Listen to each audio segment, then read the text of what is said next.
Hey, my name is Bonney, and I heard about Talkadot last year at Influence, but I'm not really an early adopter. But then I started hearing people using it, and seeing it on social media, and seeing the value.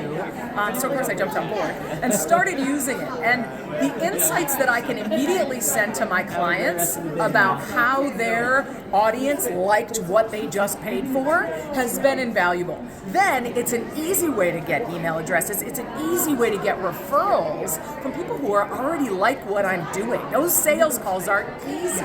So it's been amazing. Plus the training that I've gotten through Talkadot on how to use it, which is a super easy tool, has also been very valuable because I'm really uncomfortable with following up on referrals. So Aurel gave us some amazing information on how to follow up in an easy way that doesn't feel yucky. So it's been an invaluable tool. I can't wait to see. And I did get a gig in Alaska because of a referral I got on the first time I used Talkadot. So if you want to talk a lot, Talkadot.